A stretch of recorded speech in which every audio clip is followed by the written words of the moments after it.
Hi, I'm Ilan Lipton. I'm a development manager on the ASP.NET team at Microsoft. ASP.NET MVC 5 is the latest version of MVC and ships in Visual Studio 2013.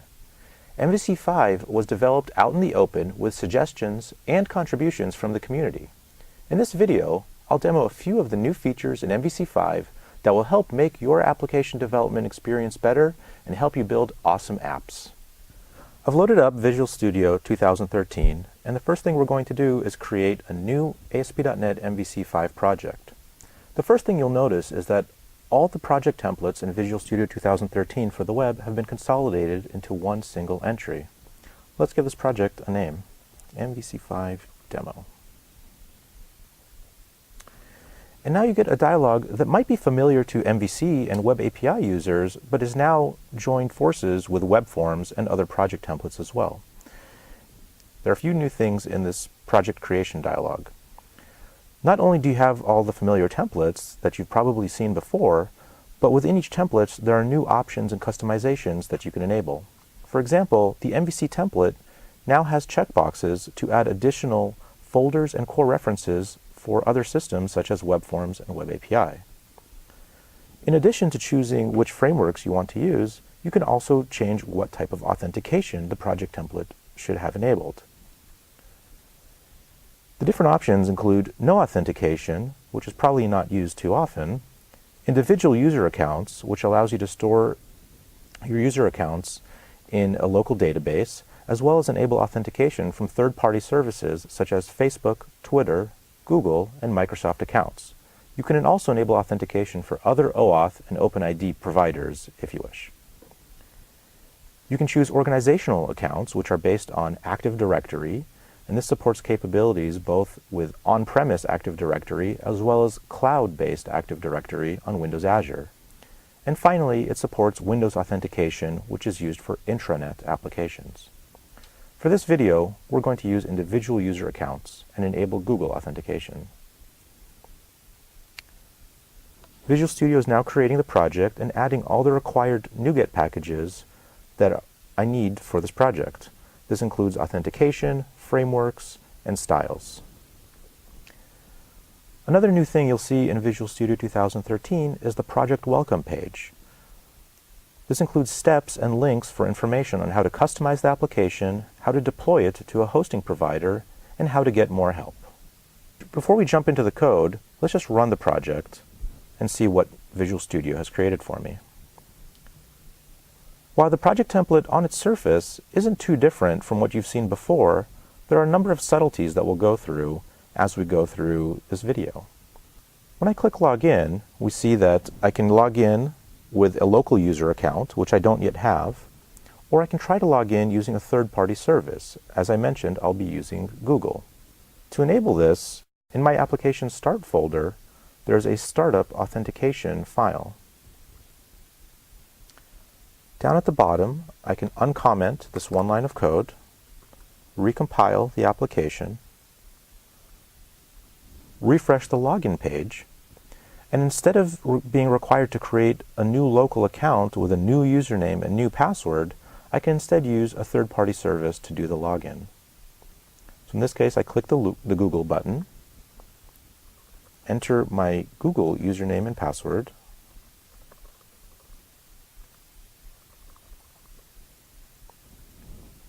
and when I sign in, Google wants to verify that I really want to give this site permissions to use my credentials, so the site itself will not know my username or password. Now the website needs to know just a little bit more information about me, and it has already detected my first and last name and suggested a username for me. I'm happy with that username, so I'll go ahead and register with the site I just created. And here I am. We built an application with a slick layout, an authentication system, and a user management system. So in this user management page, I see my registered logins. I can add additional logins, such as a local login, or if I enable additional third-party providers, I can use those as well. Now that we can log into the site, we need to create a data model and create some controllers so that the users can do something interesting with the website. Into my models folder, I'll add a class. Let's call it product. And let's add a few properties to it. We'll add a product ID property, that'll be the primary key, a string property for the product name, and let's say an integer property to count how many units are in stock. Compile the application and make sure I don't have any errors. In the controllers folder, I'll right-click and run Add Controller. This is a new scaffolding experience that we've enabled in Visual Studio 2013. And again, while it has some similarities to what you may have seen before, there are a few new features. One is the new Web API OData controller. But even within some of the existing scaffolders that you've seen before, we have some new features. So I'll pick MVC 5 with views and entity framework. Let's give this controller a name. Let's call it products. And here already you see a new feature, such as use async controller actions, that will enable my application to potentially scale better and have better performance. I'll pick the model class that we just created, product. And in the data context, my application already has an existing data context. I'll use that.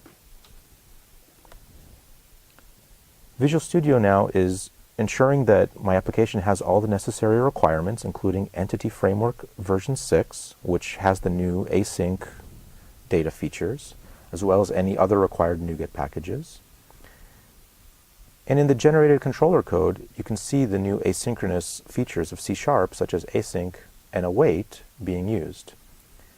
Entity Framework 6 introduces new async variations of the methods you already know, such as toList async, and further down below you see find async. In addition to creating the controller, MVC's scaffolding has also created views. So I can right-click on any action, click on Go to View, and verify that Visual Studio and scaffolding have created my create, delete, details, edit, and index views. Because I've made a change to my database, I need to enable Entity Framework migrations. Entity Framework will detect the changes to my database schema and create the necessary code to update the database with the new schema. All I have to do is update my database, and now the database matches the new schema that includes the products table that we just created. Last thing I want to do to enable access to my products is go to the layout page and add a link to the new products page that we created. Create the text for the link, there's the action name, and there's the controller name.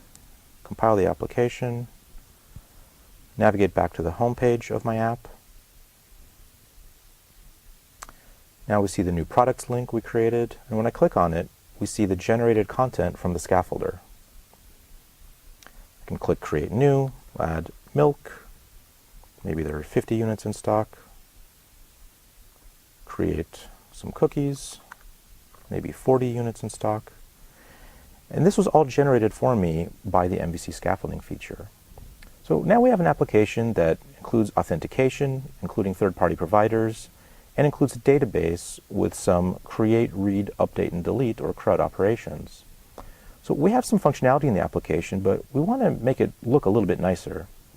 For example, when I click on the details page, we see this URL, which it looks all right, product/detail/1, but we could make it a little bit better.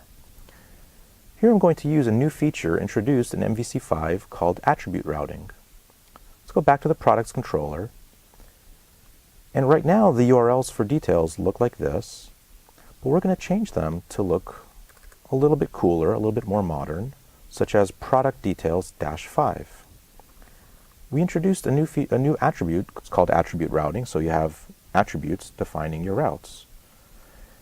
And in this case, we want the URL to be product details and then the ID. And to enable attribute routing, again, we go back to the app start folder, and there's a route config file. And there's a new method called map MVC attribute routes.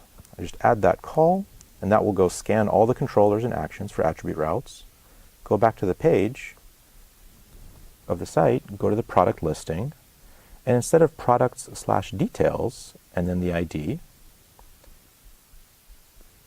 if I click on a details link, we now see that new vanity URL, product details-1.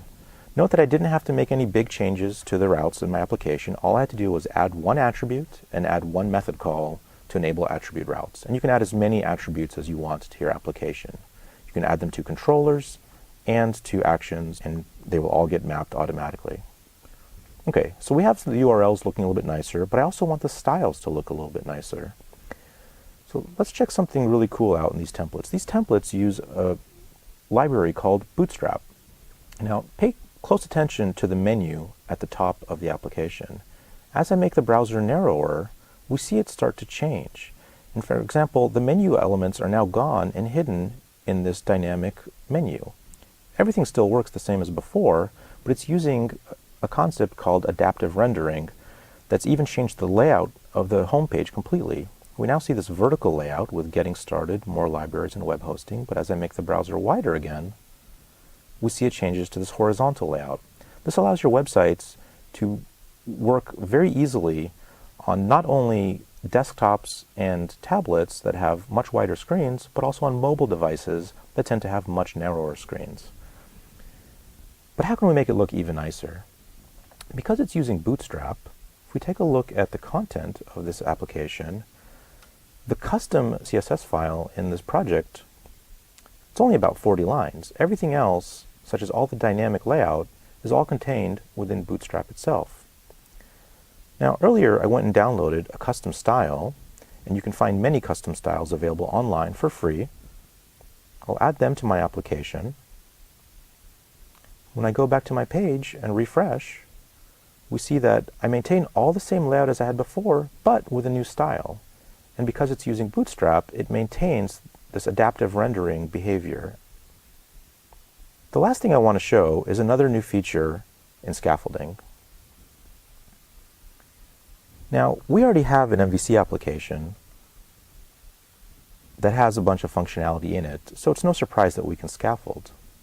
But what you can now do is, even from an empty application or other existing application, all we have to do is create a folder, let's say models, add a class to it called product. We'll add pretty much the same properties as we did before. We've got the product ID, the name, and units in stock. Compile the application, make sure we didn't have any errors. We'll add a controllers folder, though of course you can call it anything you want. I'll call it demo controllers. And just as I did before in an MVC application, I can now right-click Add Controller to any ASP.NET application. We'll select that same scaffolder as we did before. Products Controller. Pick the model. Now in this case, we don't yet have a data context, so we'll create a new one, my demo context. I'm happy with all the rest of the default options. And now scaffolding will not only create the controllers and views, it will also add any necessary NuGet packages, such as MVC itself, as well as Bootstrap and other libraries, and create those all in my application with the required folder structure and anything else required. So we see it added all my configuration files, it added Bootstrap, a CSS file, created all the views, and now when we run it, we'll get one expected error because we don't have a home page in this application. But if I navigate to /products, we'll see the same type of experience as we had before, and I can once again create milk, let's say with 60 units in stock, create that, and we have the same experience as we did before. I hope you check out these new features in ASP.NET MVC5 and try them out in your own applications. To find out more, go to www.asp.net/MVC for documentation, tutorials, and videos. Thanks for watching.